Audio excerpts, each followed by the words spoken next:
यहाँ एक सदस्य ने तो कह दिया, एक सदस्य ने कह दिया माइनॉरिटी इस कानून को स्वीकार नहीं करेगी। क्या धमकाना चाहते हो भाई? संसद का कानून है, सबको स्वीकार करना पड़ेगा। मैं गांधी की तरह इस कानून को फाड़ता हूं। ये अनकॉन्स्टिट्यूशनल है सर।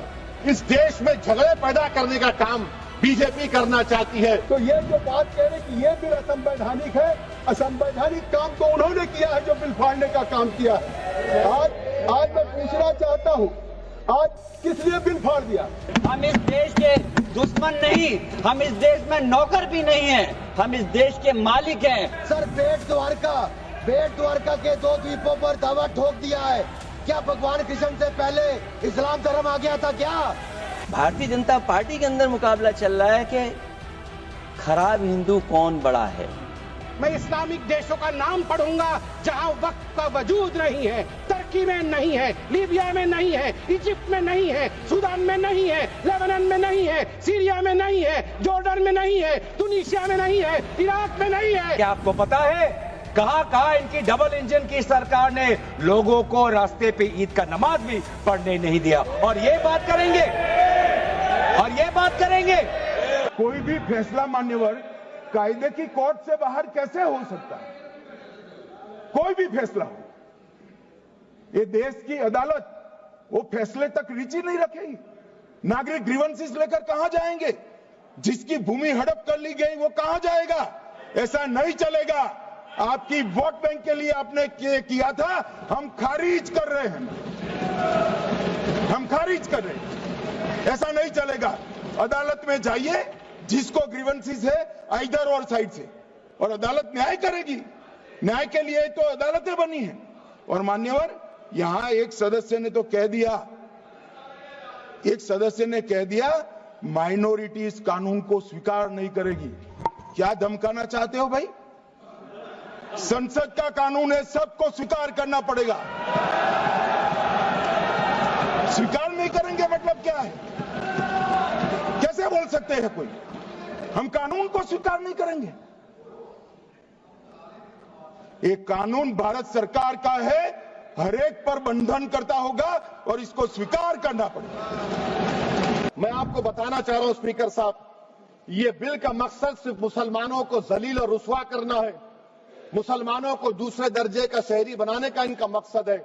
सर, अगर आप हिस्ट्री को पढ़ेंगे तो महात्मा गांधी उस वक्त के व्हाइट अफ्रीका में सफेद फम अफ्रीका के कानून को महात्मा गांधी ने कहा था कि ये मेरा कॉन्शियंस उसको मानता नहीं है, मैं इस कानून को कबूल नहीं करता हूं। तो महात्मा गांधी ने क्या किया? उन्होंने उस कानून को फाड़ दिया। तो मैं गांधी की तरह इस कानून को फाड़ता हूं। ये अनकॉन्स्टिट्यूशनल है सर। इस देश में झगड़े पैदा करने का काम बीजेपी करना चाहती है मस्जिद और मंदिर के नाम पर, इसीलिए मैं इसका कंडेम करता हूं। अभी भी आपने देखा ओवैसी साहब को कि अभी उन्होंने इस बिल को फाड़ने का काम किया है। तो ये जो बात कह रहे कि ये बिल असंवैधानिक है, असंवैधानिक काम तो उन्होंने किया है जो बिल फाड़ने का काम किया है। आज मैं पूछना चाहता हूं, आज किस लिए बिल फाड़ दिया? उन्होंने कहा, चले गए, मैं पूछना चाहता हूं, उन्होंने कहा कि हमारी 123 प्रॉपर्टी है और साहब हमारे पास डीड नहीं है, उस डीड को हम कैसे देंगे? हमारी प्रॉपर्टी तो मिलेगी नहीं। मैं कहना चाहता हूं 123 प्रॉपर्टी है, बिल्कुल है। ये 123 प्रॉपर्टी किसकी है? ये हमारे जमाने की नहीं है। जब ब्रिटिशर्स ने, अंग्रेजों ने हिंदुस्तान की राजधानी को कोलकाता से दिल्ली बनाने का फैसला किया और 1911 में जब उन्होंने यहाँ के लुटियन जोन्स की लैंड को एक्वायर किया, लैंड एक्वायर करने के बाद ड्यूली कंपनसेशन दिया और अधिग्रहण कर लिया।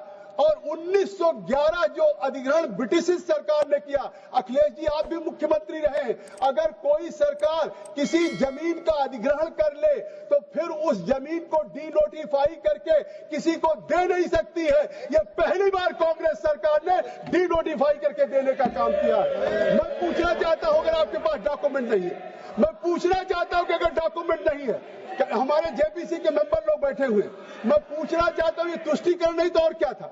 1911 की जो ब्रिटिशर्स ने जमीन लिया बैठ जाइए लाल जी, सुन लीजिए पूरी बात, आपको स्पष्ट हो जाएगा।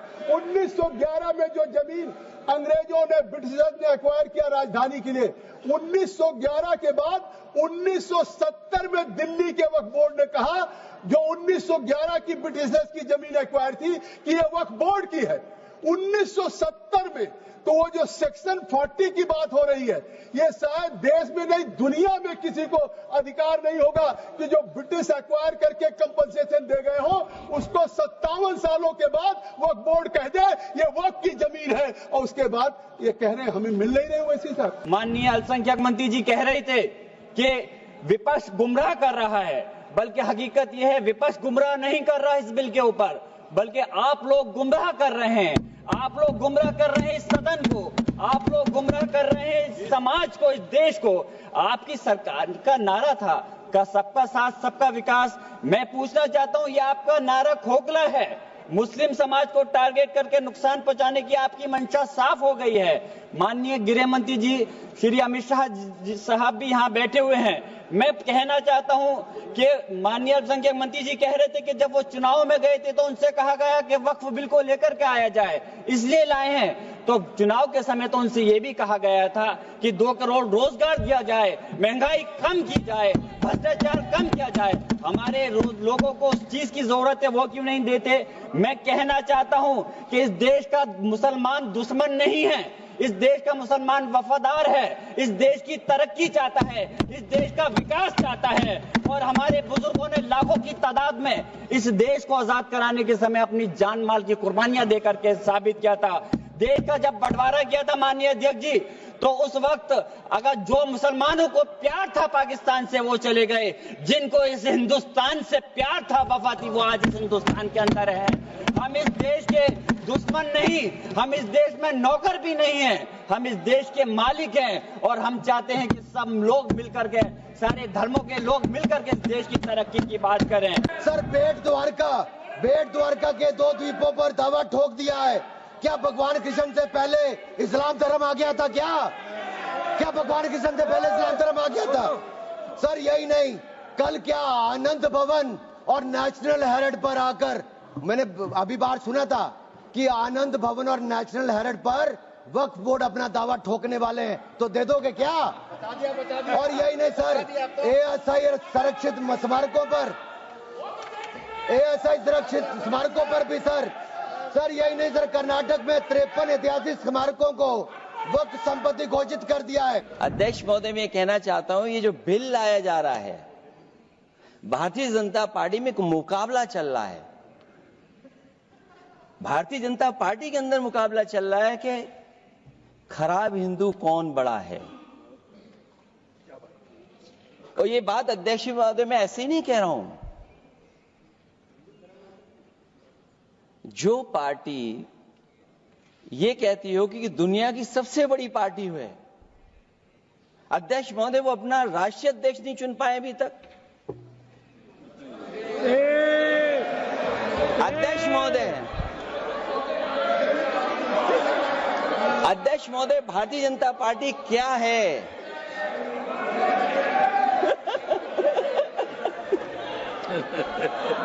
जी, मैं अखिलेश जी ने बहुत हंसते हंसते कहा है, इसको हंसते हंसते जवाब देना। इस सामने जितनी पार्टियां हैं उनका राष्ट्रीय अध्यक्ष उन 5 लोगों को ही चुनना है परिवार के। हमें माननीय अध्यक्ष जी करोड़ों सदस्यों में से 12-13 करोड़ सदस्य प्रक्रिया कर कर चुनना है तो देर लगती है। आपके यहां जरा भी देर नहीं लगेगी। मैं कह देता हूं अभी 25 साल तक आप अध्यक्ष हो जाओ, नहीं बदल सकता। अध्यक्ष महोदय, क्योंकि जो बात निकल के आई है वो मैं फिर आगे बढ़ा दूं। अध्यक्ष महोदय, जो बात सोशल मीडिया या और जगह गुपचुप हो रही है, कहीं ऐसा तो नहीं था कि अभी कुछ दिन पहले यात्रा जो हुई है वो कहीं 75 वर्ष की एक्सटेंशन वाली यात्रा तो नहीं थी? अध्यक्ष महोदय, ये जो इस बार जो वक्फ बिल आया है, नाकामी का पर्दा इस बार है वक्फ बिल। और नाकामी कोई एक आध नहीं है, मैं कई नाकामियां बता सकता हूं। अभी मैं माननीय सदस्यों को सुन रहा था, वो पुराने कई बिल उनके बारे में चर्चा कर रहे थे कि कितने प्रोग्रेसिव बिल लेकर के आए हैं। मुझे याद है मैं उत्तर प्रदेश में उस समय था और मुझे लगा कि शायद इनकी वो बात ठीक होगी। एक ये बहुत तैयारी के साथ फैसला लेकर के आए थे और फैसला ये लिया था आधी रात के आज के बाद नोट नहीं चलेंगे, नोट बंद हो जाएंगे। अध्यक्ष महोदय, उस नोटबंदी नाकामी के बारे में भी तो चर्चा हो जाए कि अभी भी न जाने कितनी जगह पर कितना रुपया निकला जा रहा है, कितना निकल करके आ रहा है। केवल नाकामी नोटबंदी की नहीं, नाकामी बेरोजगारी की भी है, नाकामी महंगाई की भी है, नाकामी किसान की आय दोगुनी नहीं कर पाए वो भी इनकी नाकामी है। मुझे याद है एक माननीय मंत्री जी पूरे देश की नदियों के बारे में बीओडी बता रहे थे, लेकिन माननीय मंत्री जी ये भूल गए कि उनके शहर में, उनके क्षेत्र की जो नदी है उसकी बीओडी क्या है।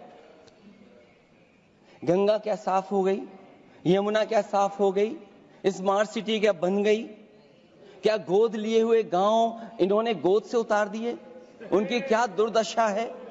क्या वक्फ प्रॉपर्टी इस्लामिक देशों में है? मैं इस्लामिक देशों का नाम पढ़ूंगा जहां वक्फ का वजूद नहीं है। तुर्की में नहीं है, लीबिया में नहीं है, इजिप्ट में नहीं है, सूडान में नहीं है, लेबनान में नहीं है, सीरिया में नहीं है, जॉर्डन में नहीं है, तुनीसिया में नहीं है, इराक में नहीं है। भारतवर्ष में वक्फ बोर्ड है। वक्फ प्रॉपर्टी को कानूनन सुरक्षा, लीगल प्रोटेक्शन दिया गया है। उसके बाद भी हंगामा क्यों है बरपा? उसके बाद भी हंगामा क्यों है बरपा? मैं पूछना चाहता हूं, क्या गुनाह है मोदी जी का? क्या गुनाह है हमारा? हमारा गुनाह सिर्फ इतना है कि हम सबका साथ चाहते हैं, हम आगा खानियों का साथ चाहते हैं, हाँ हम बोहरा समाज का साथ चाहते हैं, हम पसमानदा समाज का जो पिछड़ा वर्ग है मुसलमान समाज में उसका साथ चाहते हैं, हाँ हम चाहते हैं महिलाओं का रिप्रेजेंटेशन और प्रतिनिधित्व हो। क्या ये गलती है? क्या मोदी जी गलती कर रहे हैं? आप बताइए। हम सबका विकास चाहते हैं, हम चाहते हैं वक्फ औलाद के अंतर्गत जब आपकी फैमिली लाइन समाप्त होती हो उस समय अगर एक बेवा हो, उस समय यदि तलाकशुदा महिला हो, उसको नजरअंदाज करते हुए किसी भी कीमत पर प्रॉपर्टी जो है वो वक्फ पे पास नहीं जानी चाहिए। ये इस सरकार का इस बिल के द्वारा 4 इनके मूल उद्देश्य। पहला मूल उद्देश्य है कि संविधान को कमजोर करना, टू डाइल्यूट द कॉन्स्टिट्यूशन। इनका दूसरा उद्देश्य है भ्रम फैलाना, to defame the minority communities of India. इनका तीसरा उद्देश्य है to divide the Indian society. हमेशा एक हमारे बीच में एक लिटिगेशन चलता रहे, मसला और बढ़ता जाए, ये उनका उद्देश्य है। और चौथा इनका उद्देश्य डाइल्यूट, डिफेम, डिवाइड, और चौथा इनका उद्देश्य है to disenfranchise the minority communities. आज माइनॉरिटी कम्युनिटीज के प्रति अपनी संवेदना जता रहे हैं। सर, कुछ हफ्ते पहले देश में विभिन्न जगहों में लोगों ने ईद की शुभकामनाएं एक दूसरे को दी, और क्या आपको पता है कहां इनकी डबल इंजन की सरकार ने लोगों को रास्ते पे ईद का नमाज भी पढ़ने नहीं दिया। और ये बात करेंगे आप अल्पसंख्यकों के प्रति अपनी संवेदना जताते हैं। मैं पूछना चाहता हूं कि आपके लोकसभा में कितने एमपीज अल्पसंख्यक हैं? पहले उसका विवरण दीजिए और फिर हमें बताइए कि आपके दिल में कितना संवेदना है। सर, मेरा तो मैंने जिस दिन भी ये बिल इंट्रोड्यूस हुआ उस दिन भी आदरणीय मंत्री को मैंने सुना और आज भी मैंने उनको सुना। जिस दिन उन्होंने इंट्रोड्यूस किया उस दिन भी अगर आप उनका स्टेटमेंट पढ़े तो उन्होंने कहा कि इसको बिल लाने से पहले बहुत विस्तार रूप से इस बिल की लाने के लिए चर्चा हुई थी। सर, पूरा का पूरा मिसलीडिंग। 2023 में सर सरकार 24 में आई, ये खुद 24 के बीच में इन्होंने अपना बिल लाया। 23 सन के वर्ष में 4 बार माइनॉरिटी अफेयर्स कमेटी की बैठक हुई। मुंबई में हुई 13 जुलाई, दिल्ली में हुई 21 जुलाई को, लखनऊ में हुआ 24 जुलाई को, दिल्ली में 2 बार हुआ 20 सितंबर और 7 नवंबर को। मैं आदरणीय सरकार से दरखास्त करूंगा कि इन 5 सरकारी जो मीटिंग हुई मिनिस्ट्री ऑफ माइनॉरिटी अफेयर्स का, उनका मिनट्स टेबल पे रखे। एक भी मीटिंग में नया वक्फ अमेंडमेंट बिल चाहिए उसका जिक्र भी नहीं हुआ था।